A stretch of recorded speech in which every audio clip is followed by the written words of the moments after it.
아가씨, 오빠 돈 너무 많이 쓰는 거 아니에요? 우연해요. 우리 오빠 돈 내가 쓰겠다는데 뭐. 구독과 좋아요 부탁드려요. 봄비가 조용히 내리는 날이었다. 수지는 거실 소파에 앉아 신문을 펼쳤고 그 순간 한 면을 가득 채운 광고가 눈에 들어왔다. 이민지를 찾습니다라는 제목 아래 어린아이의 흐릿한 사진과 함께 상세한 특징이 적혀 있었다. 오른쪽 팔뚝에 화상 흉터, 섬집 아기를 좋아하던 아이, 1991년 겨울 서울역 근처에서 헤어진 여동생. 수지는 광고를 내민 사람이 남편 민호라는 것을 알고 있었다. 그가 평생 찾아 헤매던 단 하나의 혈육. 보육원에서 자란 민호는 희미한 기억 속의 여동생을 잊지 못했다. 차가운 겨울날, 작은 손을 놓쳐버린 그날의 죄책감이 그를 평생 따라다녔다. 그는 사업에 성공한 후 사설 탐정을 고용하고 신문 광고를 내고 방송국에 사연을 보내며 동생을 찾았다. 하지만 수많은 사기꾼들만 나타났을 뿐이었다. 여보, 이번엔 진짜일지도 몰라. 어느 날 저녁 민호가 떨리는 목소리로 말했다. 그의 손에는 한 통의 편지가 들려 있었다. 편지를 쓴 사람은 자신이 이민지라고 주장했고 오른쪽 팔뚝에 화상 흉터가 있다는 증거 사진까지 동봉했다. 민호의 눈빛이 달라졌다. 수지는 그 눈빛을 알아봤다. 희망과 절망 사이를 수없이 오갔던 남자가 다시 한번 믿어보려는 눈빛이었다. 드디어 찾았네요, 여보. 수지는 남편의 손을 꼭 잡았다. 그가 얼마나 외로웠는지, 가족이라는 단어 앞에서 얼마나 간절해하는지 그녀는 알고 있었다. 이번에는 진짜였으면 좋겠다고 그녀도 간절히 바랐다. 남편이 평생 짊어진 외로움을 덜어줄 수 있다면 그것만으로도 충분했다. 첫 만남은 호텔 커피숍에서 이루어졌다. 수진도 함께 자리했다. 약속 시간보다 일찍 도착한 그들은 입구를 주시했다. 오후 2시 정각 한 여자가 들어섰다. 30살쯤 되어 보이는 그녀는 검은색 코트를 입고 있었고 조심스럽게 주변을 둘러보았다. 민호가 자리에서 일어섰다. 민진이? 여자가 고개를 돌렸다. 그녀의 눈에 눈물이 고였다. 민호에게 다가온 그녀는 떨리는 목소리로 대답했다. 오빠, 맞죠? 민호는 말없이 그녀의 오른쪽 팔뚝을 바라봤다. 여자는 천천히 소매를 걷어올렸다. 거기에는 분명한 화상 흉터가 있었다. 민호의 입술이 떨렸다. 수진도 눈시울이 붉어졌다. 30년 만의 기적이었다. 섬집 아기 기억해? 내가 늘 불러줬잖아. 민호가 떨리는 손으로 휴대폰을 꺼내 동요를 틀었다. 섬집 아기의 멜로디가 커피숍에 울려 퍼졌다. 여자가 눈물을 흘리며 고개를 끄덕였다. 기억해요, 오빠. 추울 때마다 이 노래 불러주셨잖아요. 민호는 더 이상 참지 못하고 그녀를 끌어안았다. 커피숍 안의 사람들이 힐끗힐끗 쳐다봤지만 민호는 신경 쓰지 않았다. 수지는 미소를 지으며 그 모습을 지켜봤다. 남편의 어깨가 미세하게 떨리고 있었다. 30년을 기다린 순간이었다. 수지는 조용히 티슈를 꺼내 자신의 눈가를 닦았다. 그날 저녁 세 사람은 근처 식당에서 저녁을 함께했다. 민지라고 자신을 소개한 여자는 그동안의 삶을 조심스럽게 털어놓았다. 고아원을 전전하다 18살에 사회로 나왔고 이곳저곳에서 일하며 힘들게 살아왔다는 이야기였다. 수지는 그녀의 손을 잡았다. 이제 우리가 가족이에요. 앞으로는 힘든 일 없을 거예요. 민지는 고개를 숙이며 눈물을 흘렸다. 수지는 진심으로 그녀를 위로했다. 남편의 유일한 혈육, 이제는 자신의 동생이기도 한 사람. 수지는 민지를 온전히 받아들이기로 마음먹었다. 며칠 후 민호는 민지가 살 넓고 깨끗한 집을 알아보고 필요한 생활용품을 함께 쇼핑했다. 민지는 항상 고마워했고 언니라고 부르며 수진을 따랐다. 언니, 제가 이렇게 좋은 사람들을 만날 줄은 몰랐어요. 우리가 가족인데 당연한 거예요. 수진은 진심으로 대답했다. 민지는 예의 바르고 조심스러웠다. 남편에게 부담을 주지 않으려고 애쓰는 모습이 기특했다. 수지는 그녀가 진짜 민호의 동생이라는 것을 의심하지 않았다. 흉터도 있고 기억도 일치했으며 무엇보다 남편이 그렇게 확신하고 있었다. 시간이 지나면서 민지는 점차 그들의 삶에 자리 잡았다. 일주일에 두세 번은 집에 들렀고 주말이면 함께 식사를 했다. 수지는 민지를 위해 음식을 만들고 옷을 골라주고 진짜 동생을 대하듯 챙겼다. 민지도 수진을 잘 따랐다. 함께 시장을 가고 카페에서 수다를 떨고 백화점에서 쇼핑을 했다. 어느 날 민지가 조심스럽게 말을 꺼냈다. 오빠 사실은 빚이 좀 있어요. 민호의 표정이 굳어졌다. 민지는 손을 비비며 말을 이었다. 제가 혼자 살면서 생활비를 감당하려다 보니 사채를 좀 썼어요. 이자가 너무 불어나서. 얼마나 되는데? 1,000만 원 정도요. 정말 죄송해요, 오빠. 말씀드리기도 부끄럽고. 민호는 잠시 생각하더니 고개를 끄덕였다. 괜찮아. 내가 갚아줄게. 수진도 옆에서 민지의 손을 잡았다. 민지야, 이제 혼자가 아니잖아. 우리가 있으니까 걱정하지 마. 민지는 눈물을 흘리며 고개를 숙였다. 수지는 그녀의 등을 쓰다듬었다. 가족이란 이런 것이었다. 서로의 짐을 나눠지고 힘들 때 의지하는 것. 수지는 민지가 이제 편하게 살 수 있게 되어 기뻤다. 그 후로도 민지는 가끔 돈이 필요하다고 했다. 병원비, 생활비, 친구의 결혼 축의금. 민호는 한 번도 거절하지 않았고 수진도 그것을 당연하게 여겼다. 민지는 항상 미안해했고 꼭 갚겠다고 약속했다. 수지는 그녀의 말을 믿었다. 어느 주말 민호는 민지를 데리고 백화점에 갔다. 수진도 동행했다. 민지는 명품 매장을 둘러보다가 한 가방 앞에서 멈췄다. 언니, 이거 예쁘지 않아요? 그러네. 민지한테 잘 어울릴 것 같은데? 민호가 웃으며 가방을 들어 올렸다. 사줄게. 그동안 못 사준 거 다 사줄 거야. 오빠, 이거 너무 비싼데. 괜찮아. 내 동생인데. 수진도 미소를 지으며 고개를 끄덕였다. 민지가 행복해하는 모습을 보니 기분이 좋았다. 그녀가 그동안 얼마나 힘들게 살았을까. 이제라도 좋은 것들을 누릴 수 있게 되어 다행이었다. 그날 저녁 세 사람은 레스토랑에서 식사를 했다. 민지는 오빠와 언니에게 감사하다며 몇 번이나 고개를 숙였다. 수지는 그녀의 손을 잡으며 말했다. 민지야, 우리가 고마운 거지. 당신이 돌아와줘서. 민호도 고개를 끄덕였다. 그의 얼굴에는 오랜만에 평화로움이 깃들어 있었다. 수지는 남편을 바라보며 미소 지었다. 민지가 온 이후로 남편이 많이 밝아졌다. 더 이상 외롭지 않다는 안도감, 이제는 진짜 가족이 있다는 확신. 그것이 그를 행복하게 만들었다. 그날 밤 수지는 침대에 누워 민호의 손을 잡았다. 여보, 정말 다행이에요. 민지를 찾아서. 응. 나도 그래. 민호가 아내의 손을 꼭 잡았다. 수지는 남편의 얼굴을 바라봤다. 그의 눈가에 주름이 조금 늘었지만 표정은 어느 때보다 평온했다. 수지는 안도했다. 민지는 진짜 가족이었고 이제 그들은 완전한 가족이 되었다. 창밖으로 봄비가 내리고 있었다. 빗소리가 고요한 밤을 채웠다. 수지는 눈을 감았다. 마음이 편안했다. 남편도 민지도 모두 행복해 보였다. 앞으로도 이런 날들이 계속되기를 바라며 수지는 잠에 들었다. 민지가 그들의 삶에 완전히 자리 잡은 것은 2달쯤 지난 후였다. 처음에는 일주일에 두세 번 들르던 그녀가 이제는 거의 매일 집에 왔다. 수지는 그것을 자연스럽게 받아들였다. 가족이니까. 오래 떨어져 지냈으니 그리운 것도 당연했다. 민지는 항상 예의 바르게 현관문을 두드렸고 수진이 만든 음식을 맛있게 먹었으며 집안일을 거들겠다며 부엌으로 따라왔다. 하지만 변화는 서서히 찾아왔다. 민지가 요구하는 돈의 액수가 점점 커졌다. 처음엔 1,000만 원이던 빚이 2,000만 원이 되었고 다시 5,000만 원이 되었다.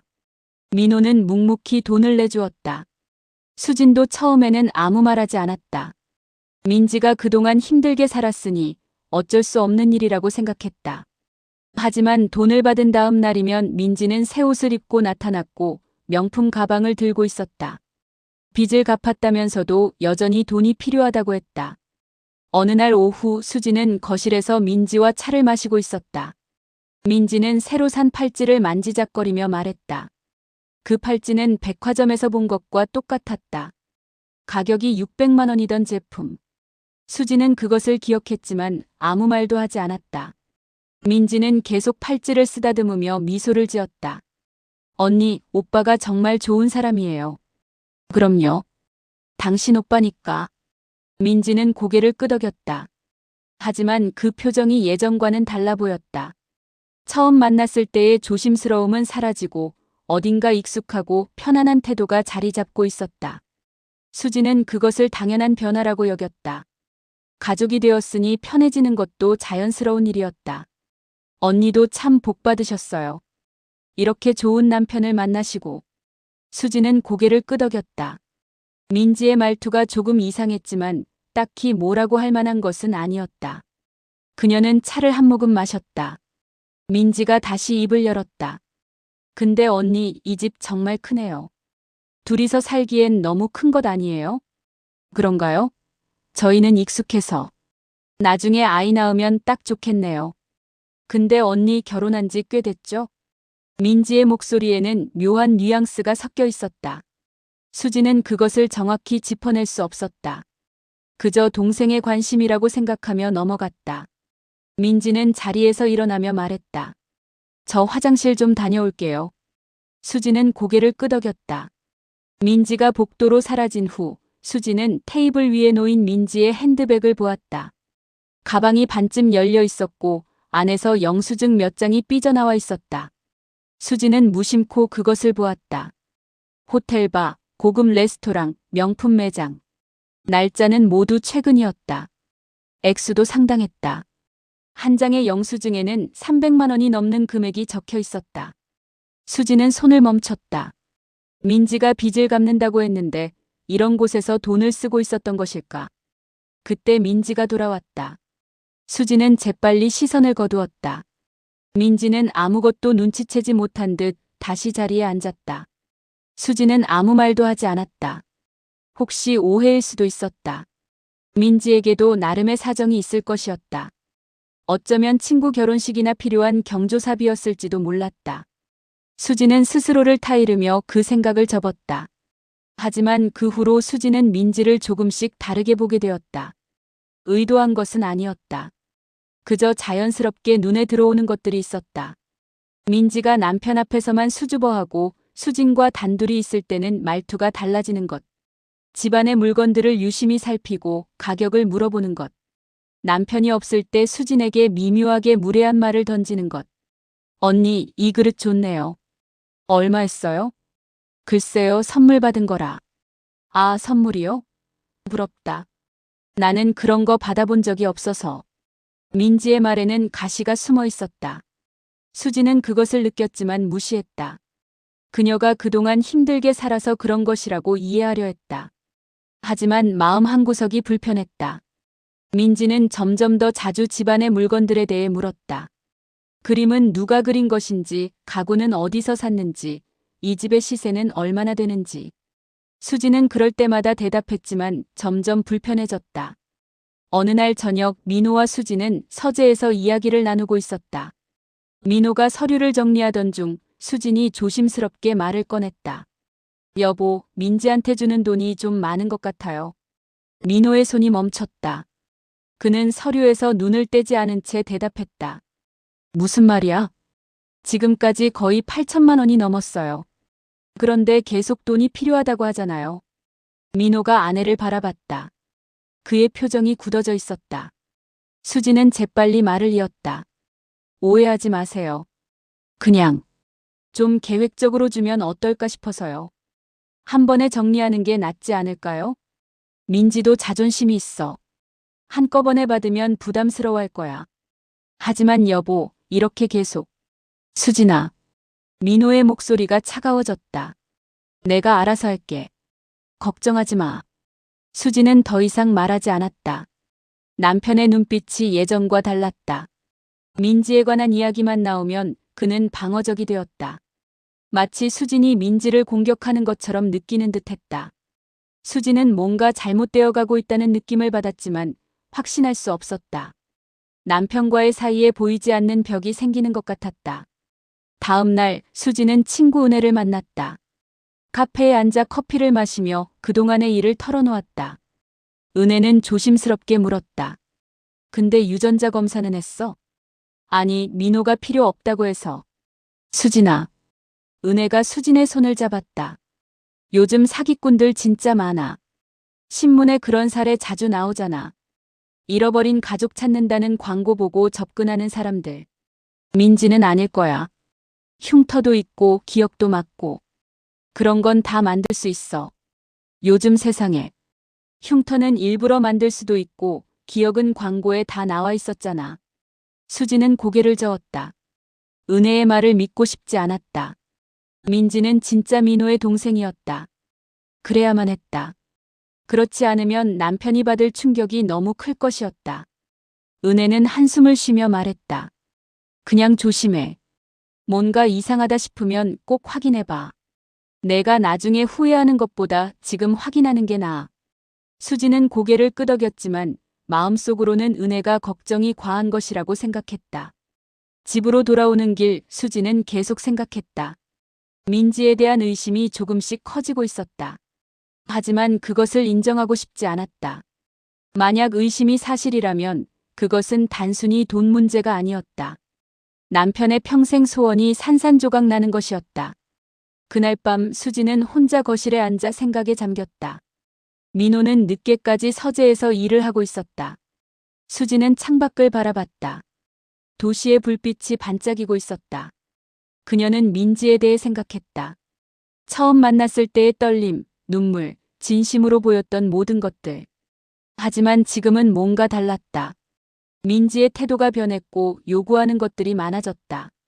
수지는 혼란스러웠다. 일주일 후 민지가 다시 집에 왔다. 이번에는 남편도 함께 있었다. 저녁 식사를 마친 후 거실에서 차를 마시던 중 민지가 울먹이며 말했다. 오빠 미안해요. 또 돈이 필요해요. 민호가 찻잔을 내려놓으며 물었다. 얼마나? 1억이요. 수지는 찻잔을 쥔 손이 떨렸다. 1억은 너무 큰 금액이었다. 지금까지 준 돈을 합치면 거의 2억에 가까운 금액이 될 것이었다. 민호도 잠시 망설였다. 하지만 민지가 계속 울자 그는 결국 고개를 끄덕였다. 무슨 일인데 그렇게 큰 돈이 필요해? 사채업자들이요. 이자가 너무 불어나서. 이번에 한 번에 정리하려고요. 정말 미안해요, 오빠. 민호는 잠시 생각하더니 말했다. 알았어. 준비할게. 수지는 참지 못하고 입을 열었다. 여보, 이건 너무. 민호가 아내를 바라봤다. 그의 눈빛에는 경고가 담겨 있었다. 민지 앞에서 이런 이야기를 하지 말라는 신호였다. 수지는 입을 다물었다. 민지는 수진을 힐끗 보더니 다시 민호에게 매달렸다. 오빠, 정말 미안해요. 이게 마지막이에요. 진짜로요. 민호는 민지의 머리를 쓰다듬었다. 수지는 그 모습을 보며 무언가 단단히 잘못되었다는 것을 느꼈다. 하지만 여전히 확신할 수 없었다. 혹시 자신이 너무 예민한 것은 아닐까? 혹시 민지를 질투하는 것은 아닐까? 남편의 관심이 동생에게 쏠리는 것이 못마땅한 것은 아닐까? 수지는 스스로를 의심했다. 민지가 돌아간 후 민호는 서재로 들어갔다. 수지는 거실에 혼자 남았다. 그녀는 소파에 앉아 생각했다. 1억이라는 돈. 그것은 결코 작은 금액이 아니었다. 그리고 민지는 이게 마지막이라고 말했다. 하지만 이전에도 같은 말을 했었다. 1,000만 원이 마지막이라고, 5천만 원이 마지막이라고. 그런데 계속 돈이 필요하다고 했다. 수지는 자리에서 일어나 서재로 향했다. 문을 노크하고 들어가자 민호가 서류를 보고 있었다. 그는 아내를 보며 조용히 말했다. 뭐야? 여보, 우리 진지하게 이야기 좀 해요. 무슨? 민지 말이에요. 이상하지 않아요? 민호의 표정이 굳어졌다. 그는 서류를 내려놓으며 차갑게 대답했다. 뭐가 이상한데? 계속 돈을 요구하잖아요. 그것도 점점 큰 금액으로. 처음엔 1,000만 원이었는데 이제는 1억이에요. 그래서? 혹시 민지가 진짜가 아닐 수도. 민호가 자리에서 일어섰다. 그의 목소리가 높아졌다. 무슨 소리야? 민지는 내 동생이야. 흉터도 있고 기억도 일치하고. 내가 확인했어.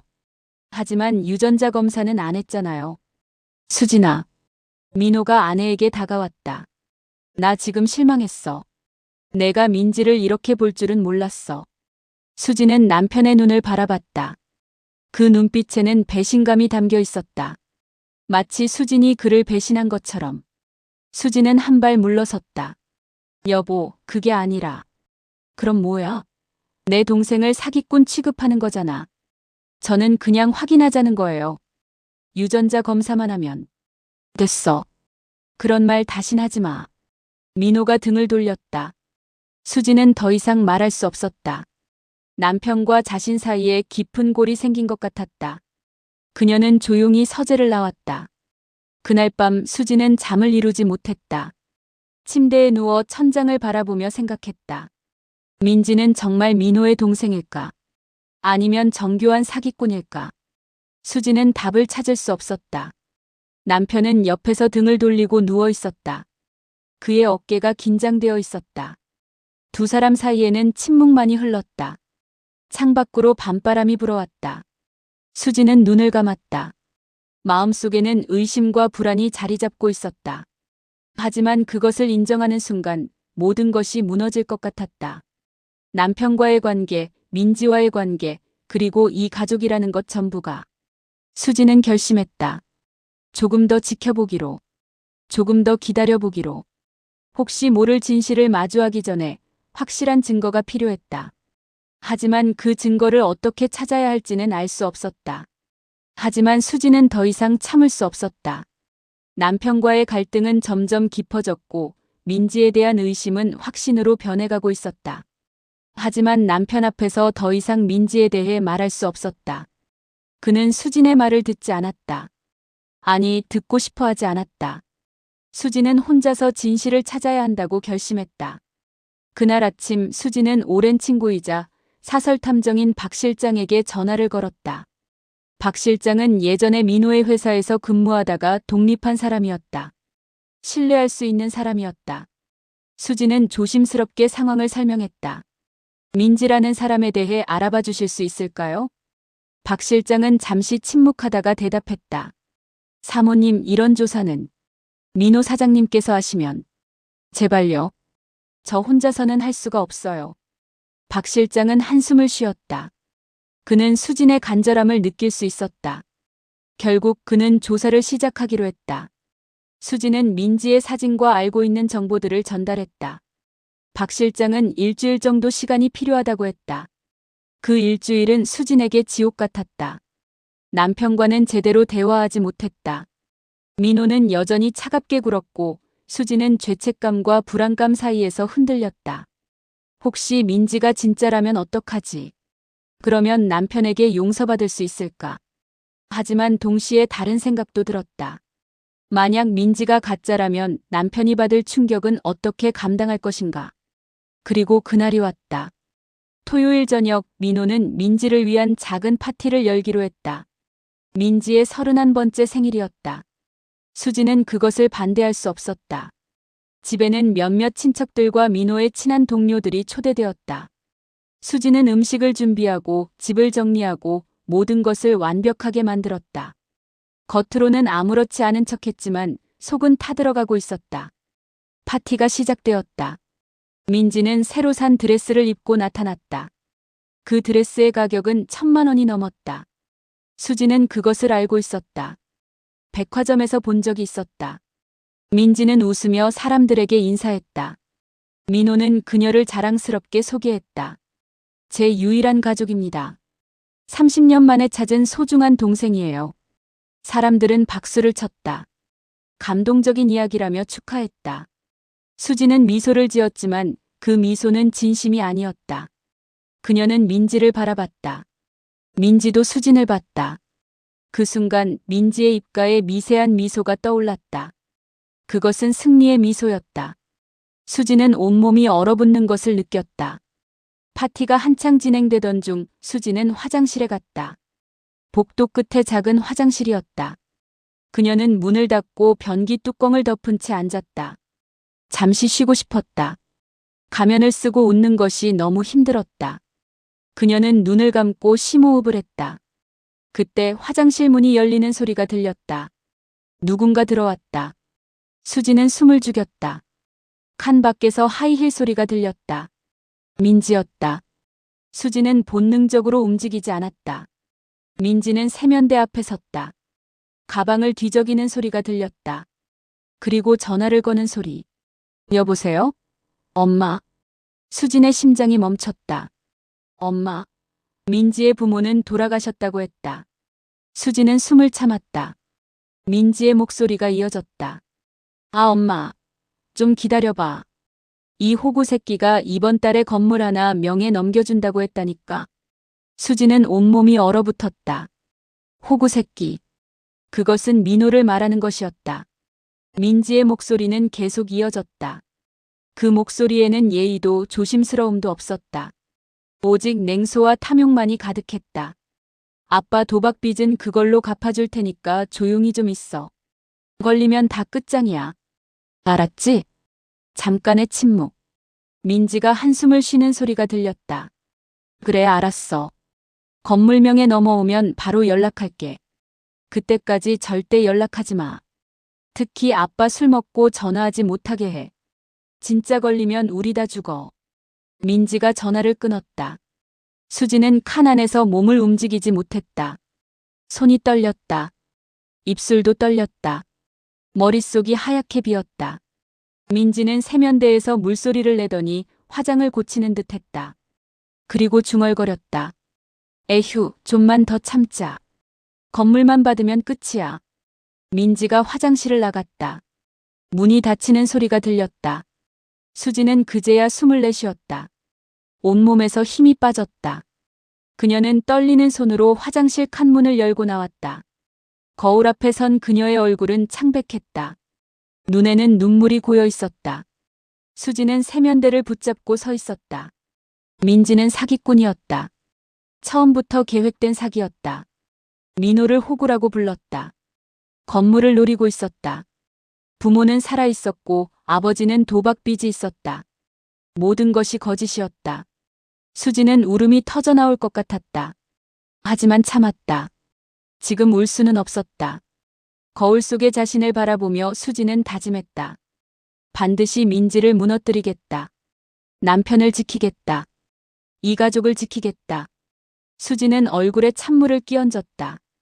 화장을 다시 고쳤다. 떨리는 손을 진정시켰다. 그리고 화장실을 나왔다. 복도를 걸어가는 동안 수진의 머릿속은 빠르게 돌아갔다. 어떻게 해야 하지? 남편에게 말해야 하나? 하지만 증거가 없었다. 단지 화장실에서 들은 통화 내용뿐. 녹음도 하지 못했다. 남편은 믿지 않을 것이었다.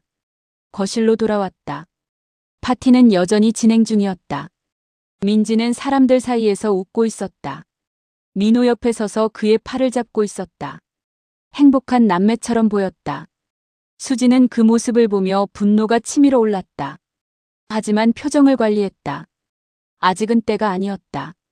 수지는 민지에게 다가갔다. 민지가 수진을 보며 미소 지었다. 언니, 어디 갔다 와요? 화장실 다녀왔어. 아, 그래요? 저도 조금 전에 다녀왔는데. 못 봤네요. 민지의 목소리는 여전히 상냥했다. 하지만 수지는 이제 알고 있었다. 그 목소리 뒤에 숨겨진 진실을. 수지는 미소를 지으며 대답했다. 그랬구나. 민지야, 오늘 정말 예쁘다. 고마워요, 언니. 민지가 수진의 손을 잡았다. 그 손길이 차갑게 느껴졌다. 수지는 손을 빼지 않았다. 대신 더 세게 잡았다. 민지가 잠깐 놀란 표정을 지었다. 수지는 조용히 속삭였다. 민지야, 우리 가족이니까 항상 솔직하게 지내야 해. 그렇지? 민지의 눈빛이 흔들렸다. 하지만 곧 평온함을 되찾으며 대답했다. 물론이죠, 언니. 수지는 민지의 손을 놓았다. 두 사람은 서로를 바라봤다. 그 순간 보이지 않는 전쟁이 시작되었다. 민지는 수진이 무언가 알아챘다는 것을 느낀 듯했다. 수지는 민지가 경계하기 시작했다는 것을 알았다. 파티가 끝나고 손님들이 떠났다. 민지도 집으로 돌아갔다. 수진과 민호는 집을 정리했다. 민호는 기분이 좋아 보였다. 수진은 그를 보며 마음이 아팠다. 남편은 아직 아무것도 모르고 있었다. 동생이라고 믿는 사람이 사기꾼이라는 것을, 자신을 호구라고 부른다는 것을. 여보, 오늘 즐거웠어. 민호가 웃으며 말했다. 수진은 억지로 미소를 지었다. 그래요, 여보. 민지가 정말 행복해 보였어. 나도 행복해. 수진은 남편의 손을 잡았다. 그의 손은 따뜻했다. 수진은 그 따뜻함을 지키고 싶었다. 민지라는 사기꾼으로부터. 여보, 사랑해요. 민호가 아내를 바라봤다. 조금 놀란 표정이었다. 수진이 이렇게 먼저 말하는 것은 드문 일이었다. 그는 아내를 끌어안았다. 나도 사랑해. 수진은 남편의 품에 안겨 눈을 감았다. 머릿속으로는 계획을 세우고 있었다. 박 실장의 조사 결과를 기다렸다. 그리고 확실한 증거를 찾아야 했다. 민지의 부모를 찾아야 했다. 모든 것을 밝혀내야 했다. 그날 밤 수진은 잠들지 못했다. 침대에 누워 천장을 바라봤다. 민지의 목소리가 머릿속에서 맴돌았다. 이 호구 새끼. 건물 명의. 걸리면 다 끝장. 수진은 주먹을 꽉 쥐었다. 분노가 치밀어 올랐다. 하지만 동시에 두려움도 있었다. 남편이 진실을 알게 되면 어떻게 될까? 그가 받을 충격을 감당할 수 있을까? 수진은 옆에 누운 남편을 바라봤다. 그는 평화롭게 잠들어 있었다. 수진은 그의 손을 조용히 잡았다. 남편을 지키겠다고 다짐했다. 어떤 대가를 치르더라도 민지를 무너뜨리고 진실을 밝히고 이 가족을 지키겠다고. 창밖으로 달빛이 들어왔다. 수진은 눈을 감았다. 하지만 잠은 오지 않았다. 머릿속은 복잡했다. 계획을 세우고 다음 행동을 생각하고 모든 가능성을 따졌다. 화장실에서 들은 그 대화. 그것이 시작이었다. 이제 수진은 더 이상 망설이지 않을 것이었다. 전쟁이 시작되었다. 월요일 아침 수진은 박 실장을 만났다. 한적한 카페 구석자리에서 박 실장은 두꺼운 봉투를 건넸다. 수진은 떨리는 손으로 그것을 받았다. 봉투 안에는 사진들과 서류들이 가득했다. 사모님, 제가 조사한 결과입니다. 박 실장의 목소리는 무겁고 조심스러웠다. 수진은 첫 번째 사진을 꺼냈다. 민지가 유흥업소 앞에서 웃고 있는 모습이었다. 다음 사진은 카지노 출입구. 그 다음은 나이든 부부와 함께 있는 민지의 모습. 저 두 사람이 누구죠? 민지의 친부모입니다. 이름은 최영수, 박순자. 둘 다 생존해 있습니다. 부치는 도박 중독이 있고 모치는 사채업을 하고 있습니다. 수지는 숨이 막혔다. 서류를 펼쳤다. 민지의 본명은 최미주. 사기 전과가 2번. 한 번은 결혼 사기, 한 번은 보험 사기. 팔의 흉터는 최근 1년 이내에 생긴 것으로 추정. 담배로 지진 자의 흔적. 확실합니까? 네, 부인. 유전자 검사도 의뢰했습니다. 민지 씨가 카페에서 쓴 컵을 수거해서요. 민호 사장님과 친자 관계가 아닙니다. 수지는 서류를 내려놓았다. 손이 떨렸다. 예상했던 일이었지만 확실한 증거를 보니 현실이 실감났다. 민지는 처음부터 사기꾼이었다. 남편을 속이고 돈을 뜯어내고 건물까지 노리는 악질 사기꾼. 부모님 거처를 알아냈습니까? 네. 인천 남동구에 살고 있습니다. 주소는 여기 적혀 있습니다. 박 실장이 메모지를 건넸다. 수지는 그것을 받아 가방에 넣었다. 머릿속으로 계획을 세웠다. 민지의 부모를 만나야 했다. 그들을 이용해야 했다. 민호 앞에서 민지의 가면을 벗겨야 했다. 고맙습니다, 박 실장님. 이 일은 절대 비밀로 해주세요. 물론입니다, 부인. 그런데 박 실장이 망설이더니 조심스럽게 말했다. 민호 사장님께 언제 말씀하실 겁니까?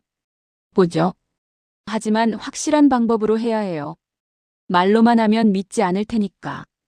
박 실장은 고개를 끄덕였다. 그는 수진의 눈빛에서 결연함을 읽었다. 수진은 더 이상 주저하지 않을 것이었다. 집으로 돌아온 수진은 서재에 앉아 계획을 세웠다. 민호의 생일이 한 달 후였다. 그날을 D-데이로 정했다. 민호는 매년 생일에 큰 파티를 열었다. 회사 임원들, 친구들, 지인들이 모두 모이는 자리. 올해는 민지도 참석할 것이었다. 아니, 반드시 참석하게 만들 것이었다. 수지는 메모지를 꺼내 민지 부모의 주소를 받다. 다음 날 그녀는 인천으로 향했다. 낡은 빌라 앞에 섰다. 2층 끝집. 초인종을 눌렀다. 잠시 후 문이 열렸다. 50대 후반으로 보이는 여자가 나왔다. 박순자였다.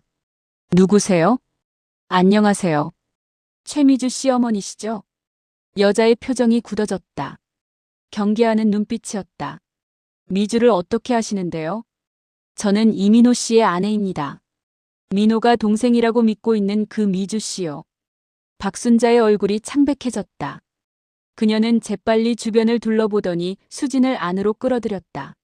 문을 닫고 낮은 목소리로 물었다. 무슨 일로 오셨어요? 미주가 뭐 잘못했어요? 잘못했냐고요? 수진은 냉소를 지었다. 가방에서 서류를 꺼내 테이블에 펼쳤다.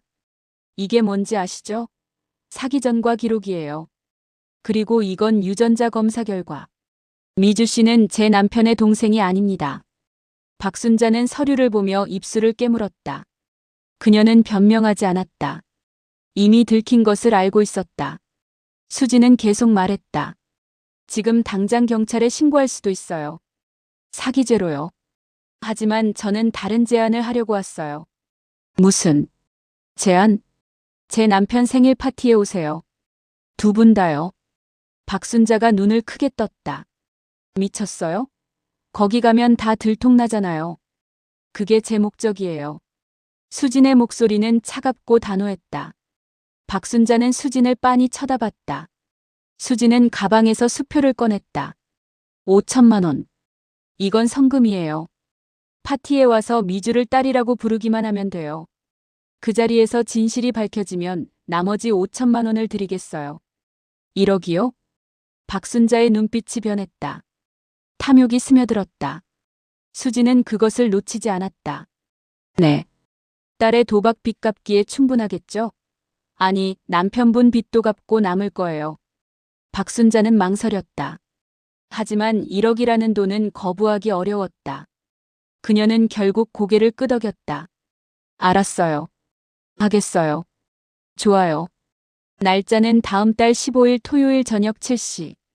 장소는 제가 문자로 보내드릴게요. 절대 미주한테 말하면 안 돼요. 들키는 순간 거래는 취소해요. 알겠어요. 수지는 자리에서 일어났다. 박순자가 수표를 꼭 쥐고 있었다. 수지는 문을 나서며 마지막으로 말했다. 그리고 한 가지 더. 만약 미주한테 말하거나 약속을 어기면 사기죄로 고소할 거예요. 증거는 충분하니까요. 박순자는 말없이 고개를 숙였다. 수지는 빌라를 나와 차에 올랐다. 심장이 빠르게 뛰었다. 첫 번째 단계는 완료되었다. 이제 민호를 설득해야 했다. 그날 저녁 민호가 퇴근했다. 수지는 식탁에 저녁을 차려놓고 기다렸다. 민호는 피곤한 얼굴로 들어왔다. 요즘 회사 일이 바쁜 모양이었다. 수지는 그에게 다가가 넥타이를 풀어주었다. 고생했어요, 여보. 응. 민호는 짧게 대답하고 식탁에 앉았다. 수진도 마주 앉았다.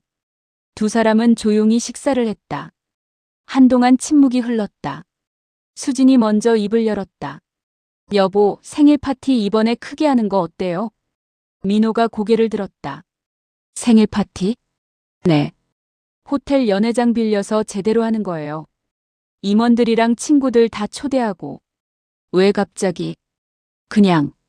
올해는 특별하게 하고 싶어서요. 민지도 있으니까 더 의미 있을 것 같고. 민호의 표정이 밝아졌다. 민지 이야기만 나오면 그는 달라졌다. 그래, 좋지. 민지도 좋아하겠다. 민지한테는 제가 연락할게요. 깜짝 선물도 준비하고 싶어서요. 그래. 민호가 미소를 지었다. 수진도 미소로 답했다. 하지만 그 미소 뒤에는 차가운 결심이 숨어 있었다. 다음 날 수진은 민지에게 전화를 걸었다. 민지야, 나야. 언니. 무슨 일이세요? 다음 달 15일 오빠 생일인 거 알지? 당연히 알죠. 준비 중이에요. 그날 호텔에서 파티할 거야. 그게 꼭 와야 해. 물론이죠, 언니. 제가 빠지면 안 되죠. 민지의 목소리는 밝았다. 그녀는 아무것도 의심하지 않았다.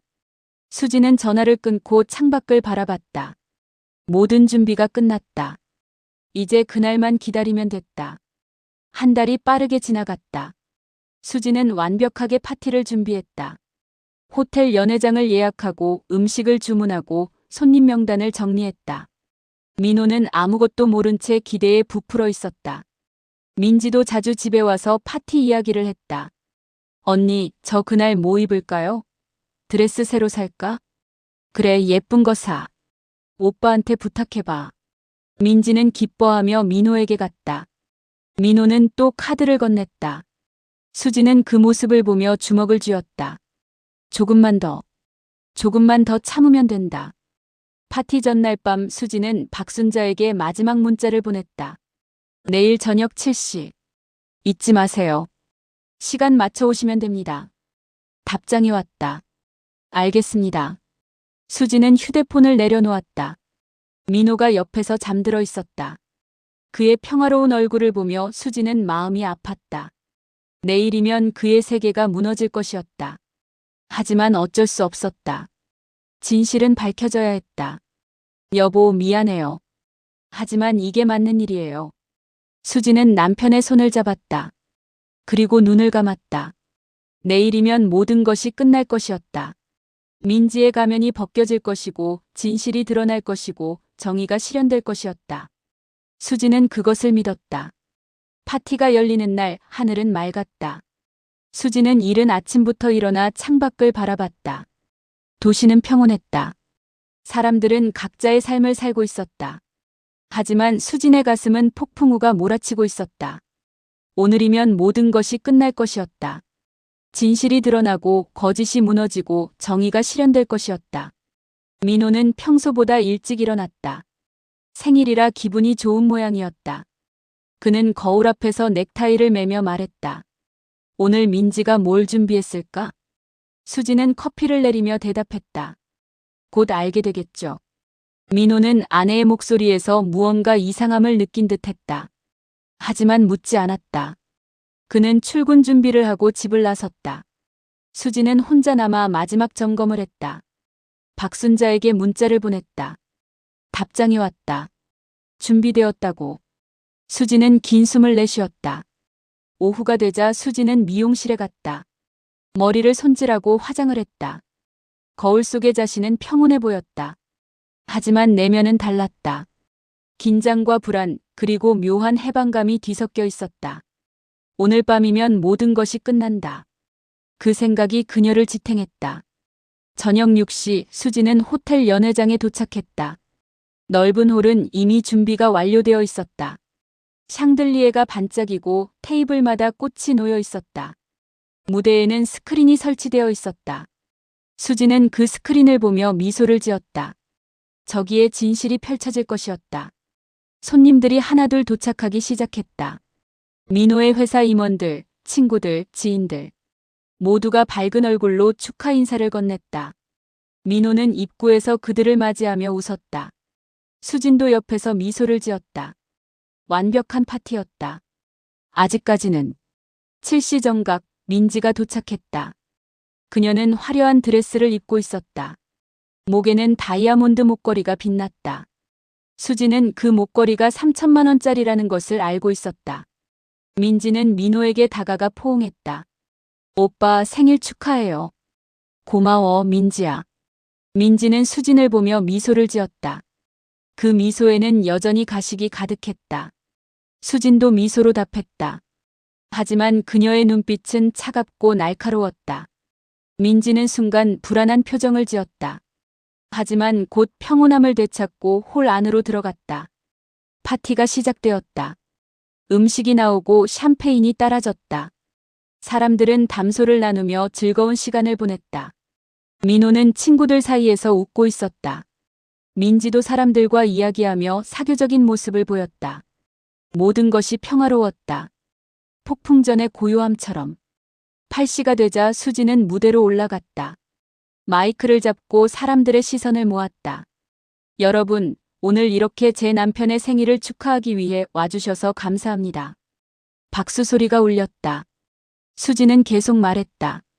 오늘은 특별한 날입니다. 남편의 생일이기도 하지만 중요한 발표가 있기도 합니다. 민호가 고개를 갸웃했다. 민지의 표정이 굳어졌다. 수지는 그들을 보며 말을 이었다. 여러분도 아시다시피 남편은 최근에 잃어버린 동생을 찾았습니다. 30년 만에 기적 같은 재회였죠. 사람들이 민지를 바라봤다. 민지는 억지로 미소를 지었다. 수지는 스크린을 가리켰다. 그래서 오늘 그 감동적인 재회를 기념하는 영상을 준비했습니다. 스크린에 불이 켜졌다. 사람들이 화면을 주시했다. 처음에는 민호와 민지가 처음 만났을 때의 사진이 나왔다. 다음은 함께 식사하는 모습, 쇼핑하는 모습, 따뜻한 가족의 모습이었다. 민호는 감동한 표정으로 화면을 봤다. 하지만 다음 순간 화면이 바뀌었다. 민지가 유흥업소 앞에서 담배를 피우는 사진, 카지노에 출입하는 모습, 그리고 2명의 중년 부부와 함께 있는 사진. 홀이 조용해졌다. 사람들이 웅성거리기 시작했다. 이게 뭐야? 민호가 일어섰다. 수지는 무대에서 그를 바라봤다. 그의 얼굴이 창백해지고 있었다. 스크린에는 계속해서 사진들이 나왔다. 민지의 사기 전과 기록, 본명이 최미주라는 서류, 그리고 결정적으로 유전자 검사 결과, 친자관계 불성립. 그 문구가 크게 떴다. 홀이 술렁였다. 민호는 민지를 돌아봤다.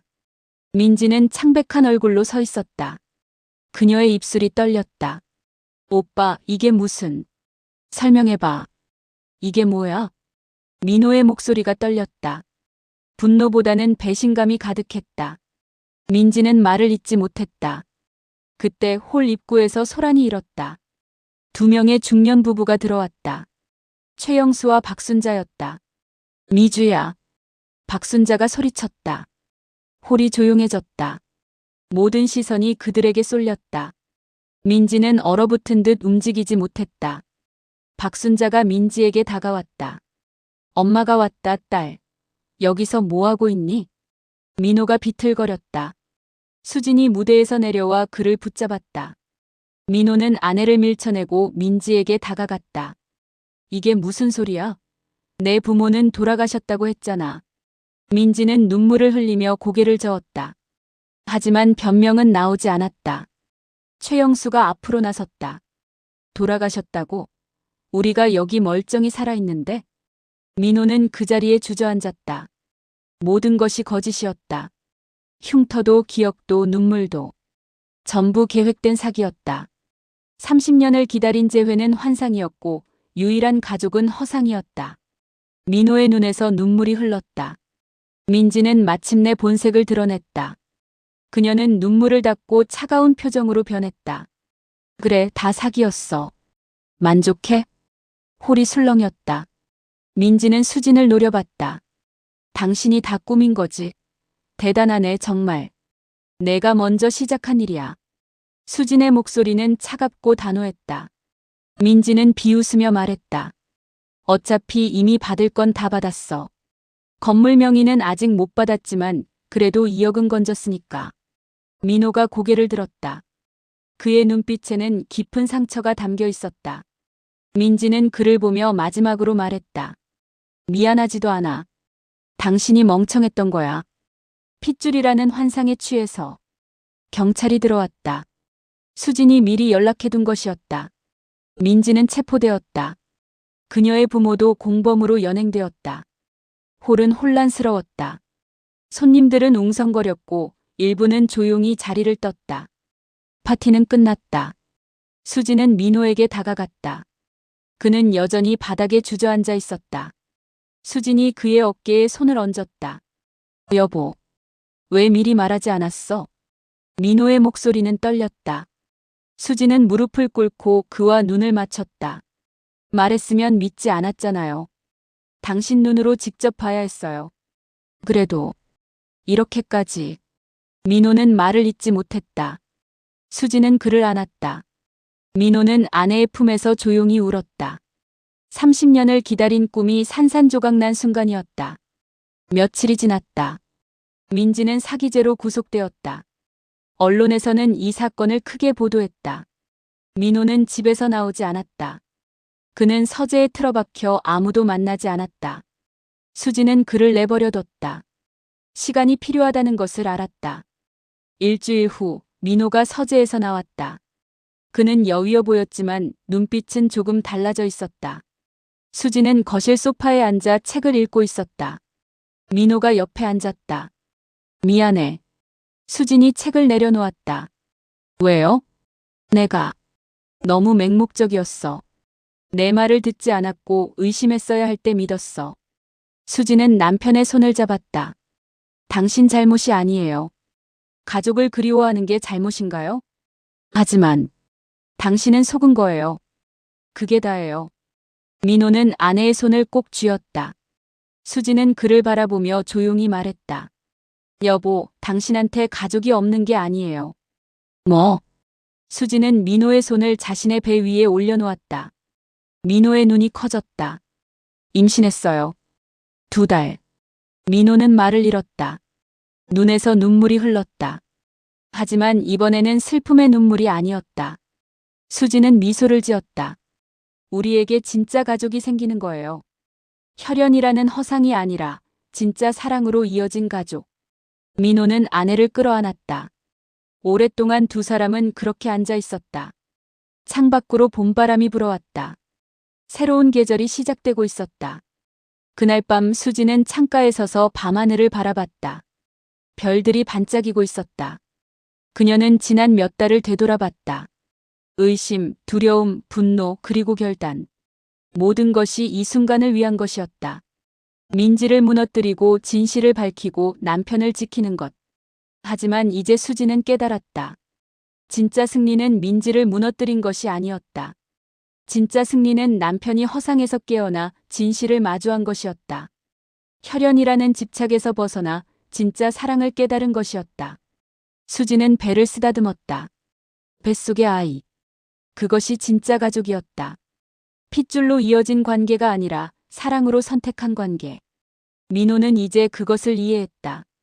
가족은 찾는 것이 아니라 만들어가는 것이라는 것을. 수지는 방으로 돌아갔다. 민호가 침대에 누워 천장을 바라보고 있었다. 수진이 옆에 누우자 민호가 아내를 안았다. 고마워. 뭐가요? 날 지켜줘서. 진실을 보여줘서. 수지는 대답하지 않았다. 그저 남편의 품에 안긴 채 눈을 감았다. 이제 모든 것이 끝났다. 거짓은 무너졌고 진실은 밝혀졌다. 그리고 새로운 시작이 기다리고 있었다. 창밖으로 달빛이 들어왔다. 고요한 밤이었다. 수지는 남편의 심장 소리를 들으며 생각했다. 인생은 때로 잔인했다. 민호처럼 평생 가족을 그리워하다가 사기꾼을 만나기도 했다. 하지만 그 고통 끝에는 진짜 가치를 깨닫는 순간이 왔다. 혈연보다 중요한 것은 사랑이었고 찾는 것보다 중요한 것은 지키는 것이었다. 수지는 배를 쓰다듬었다. 이 아이가 태어나면 민호는 진짜 가족의 의미를 알게 될 것이었다. 핏줄이 아니라 선택으로, 집착이 아니라 사랑으로 이어진 관계. 그것이 진짜 가족이었다. 며칠 후 민호는 회사로 복귀했다. 사람들은 그를 조심스럽게 대했다. 하지만 민호는 괜찮았다. 그는 더 이상 과거에 매달리지 않았다. 대신 미래를 바라봤다. 아내와 아이 그리고 함께 만들어갈 가족. 수지는 집에서 아이방을 준비하기 시작했다. 벽지를 고르고 가구를 알아보고 아기 옷을 쇼핑했다. 그 모든 순간이 행복했다. 민지가 가져간 돈은 아까웠지만 그것으로 값진 교훈을 얻었다. 돈으로 살 수 없는 것들이 세상에는 더 많다는 것을. 그해 겨울 아이가 태어났다. 작고 예쁜 딸이었다. 민호는 딸을 안고 울었다. 수지는 그 모습을 보며 미소를 지었다. 민호는 이제 더 이상 외롭지 않았다. 그에게는 진짜 가족이 있었다. 사랑하는 아내와 소중한 딸.